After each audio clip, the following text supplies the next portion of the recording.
আসসালামু আলাইকুম বন্ধুরা। আজকে আমরা চলে যাব মির কংক্রিটে। আমরা দেখব সেখানে কিভাবে রেডি মিক্সে ঢালাই মিক্সিং করা হয়। আমাদের মনের ভিতরে অনেকেরই একটা প্রশ্ন থাকে যে এত বড় বড় গাড়িতে করে কিভাবে রেডি মিক্সের মাল নিয়ে আসে। আসলে এই গাড়িগুলোর মধ্যেই কি রেডি মিক্সের মাল মিক্সিং করা হয়? আমাদের অনেকেরই প্রশ্ন থাকে। আমরা যারা নতুন ইঞ্জিনিয়ার আছি আমাদের প্রত্যেকেরই মনে হয়তোবা এই ধারণা থাকতে পারে যে এই মালগুলো মনে হয় এই গাড়ির মধ্যে করেই মিক্সিং করা হয়। আসলে বন্ধুরা, আমরা সেই ধারণাটা ভুল বা সঠিক কিনা সেটা জানার জন্যই আমরা আজকে চলে যাব মির কংক্রিটের প্ল্যান্টে, যেখানে মাল মিক্সিং করা হয়। তাহলে বন্ধুরা, আজকে আমরা চলে যাচ্ছি সেই মির কংক্রিটের প্ল্যান্টে, যেখানে মাল মিক্সিং করা হয়। আমাদের সাথে থাকুন।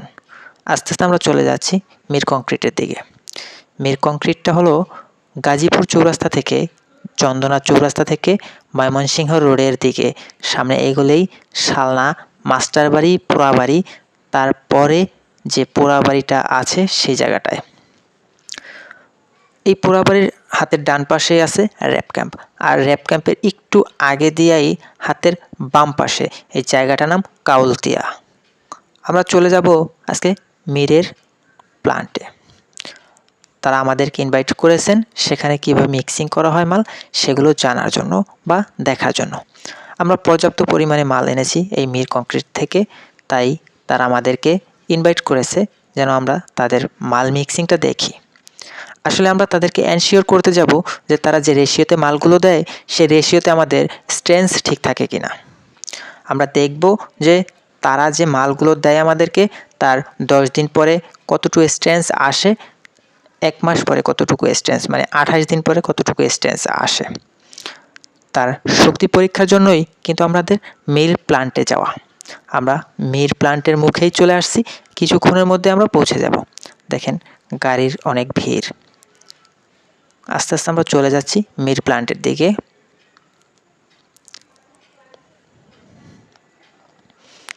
আমার চ্যানেলে নতুন হলে চ্যানেলটি সাবস্ক্রাইব করুন আর আমাদের সঙ্গেই থাকুন নতুন নতুন ভিডিও পেতে। আমরা চলে যাচ্ছি মির প্ল্যান্টের দিকে, এগিয়ে যাচ্ছি। হয়তো বা অল্প কিছুক্ষণ সময় লাগবে আমাদের প্ল্যান্টের ভিতরে ঢুকতে। আমরা একজনের কাছে জিজ্ঞাসা করলাম যে আসলে মির প্ল্যান্টটা কত দূর, কারণ এর আগে আমরা কখনো যাইনি। তো ওই যে দেখেন কিছু দূরেই মির প্ল্যান্টের একটি গাড়ি দেখা যাচ্ছে, সে হয়তো বা ফ্যাক্টরি থেকে বা প্ল্যান্ট থেকে মাল নিয়ে বেরোচ্ছে। দেখুন আমরা কিন্তু মির প্ল্যান্টের একটি গাড়ি দেখতে পেলাম, মির কংক্রিটের। ওই যে মির কংক্রিটের প্ল্যান্টের যে তাদের যে প্ল্যান্টের যে মেশিনপত্র সেগুলো দেখা যাচ্ছে। এই যে কিন্তু মির কংক্রিটের সেই প্ল্যান্টটি, এটা কাউলতিয়া রোডে। দেখেন এই যে আমরা চলে যাচ্ছি, এই যে আমরা গেটের ভিতর দিয়ে ঢুকে গেলাম মির প্ল্যান্টের ভিতরে। দেখুন একটা মাল লোড দিচ্ছে আর কি, একটা গাড়ির মধ্যে মাল লোড দিচ্ছে। দেখুন প্লে অর্ডার দিয়ে তারা মাল লোড দিচ্ছে। আমরা চলে আসলাম সেই প্ল্যান্টের ভিতরে। এবার আমরা দেখব যে তাদের সয়েলগুলো কেমন বা স্যান্ডগুলো কেমন। দেখুন বালিগুলো, এগুলো কিন্তু সিলেকশন বালি। এখানে সাদা বালি বা তারাপুরি বা চাঁদপুরি যে বালুগুলো বলা হয় সে বালুগুলোর কোনো কারবার এখানে নেই। তারা কিন্তু সম্পূর্ণই সিলেকশন বালি দিয়ে এই প্ল্যান্টের কাজ চলমান। কেননা এই ঢালাইয়ের মধ্যে যদি সিলেকশন বালি ছাড়া অন্য কোনো বালি দেয় তাহলে অবশ্যই ঢালাইগুলো 100% স্ট্রেংথ পাবে না, তাতে স্ট্রেংথ ব্যর্থ হবে। দেখেন সামনে কিন্তু পাথর দেখা যায়, কেউ হয়তো বা ভুল করেন না যে ওটা আসলে সিলেকশন বা সাদা বালি, মানে সিলেকশন বালি না সাদা বালি। দেখুন এগুলো কিন্তু পাথরের স্ট্রোক। আস্তে আস্তে আমরা ক্লোজ যাচ্ছি, পাথরের কাছে যাচ্ছি। দেখেন অনেক অনেক পাথর, কয়েক হাজার টন পাথর আছে তাদের এখানে আরও স্ট্রোকে। সব পাথরগুলোই কিন্তু ভিয়েতনামি। এটাকে বলা হয় ভিয়েতনামি এলসি ব্ল্যাক স্টোন। এই পাথর দিয়েই, এটা ওয়েল গ্রেডের পাথর, এই পাথর দিয়েই কিন্তু তারা মাল মিক্সিং করে। দেখেন সামনে কিন্তু আছে বালির স্ট্রোক। আমরা পাথরের সাইজগুলো দেখলাম যে আসলে এটা ওয়েল গ্রেড কিনা। ওয়েল গ্রেড পাথর হলো 3-4 যে পাথরটা, সে পাথরটাই হলো ওয়েল গ্রেডের পাথর। এটার মধ্যে বিভিন্ন সাইজের পাথর থাকে, সেটার মধ্যে সবচেয়ে ভালো মানের পাথর হলো 3-4 সাইজ।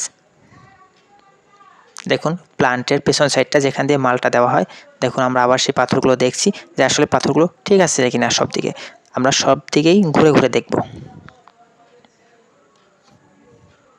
দেখেন মোটামুটি আমাদের পাথরটা কয়েকটা সাইজ একটু বড় হলেও পাথরটা মোটামুটি ভালো। আমরা চলে আসলাম সেই মিক্সিংয়ের যেখান দিয়ে মালটা পড়তেছে সেই জায়গাতে। দেখেন দেখেন ওই যে রেশিও অনুযায়ী যতটুকু পাথরের প্রয়োজন সেই পাথরটা ওনারা দিচ্ছে। এটা বিভিন্ন ধাপে ধাপে দিতে হয়, যার জন্য এভাবেই পড়তেছে। নাহলে পর্যাপ্ত পরিমাণে যদি একবারে ছেড়ে দেয় তখন এটার মিক্সিংটা ভালো হবে না, যার জন্য আস্তে আস্তে এরা মাল দেয়। দেখেন বিভিন্ন সাইজের পাথরগুলো পড়ছে ধাপে ধাপে। এই পাথরগুলো চলে যায় একটি বেল্টের সাহায্যে। দেখুন এই বেল্টের সাহায্যে পাথরগুলো চলে যায় মেশিনের ভিতরে, আর সেই মেশিনের মধ্যেই সিমেন্ট এবং পানির সমন্বয়ে পেস্ট তৈরি হয়। দেখুন এই যে দেখুন পেস্ট এইভাবেই কিন্তু চলে যাচ্ছে। দেখেন বালি এবং পাথর দুইটা মিক্সিং হয়ে একবারে চলে যাচ্ছে একটি বেল্টের উপর দিয়ে।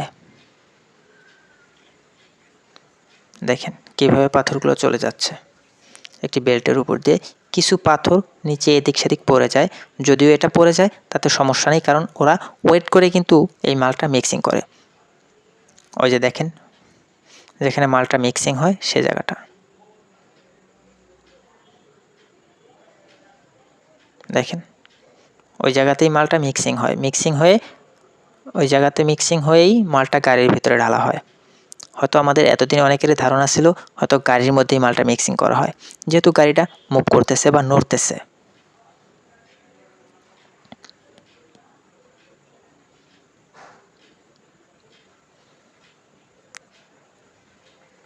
দেখেন কি ফোর্সে মালগুলো পড়তেছে।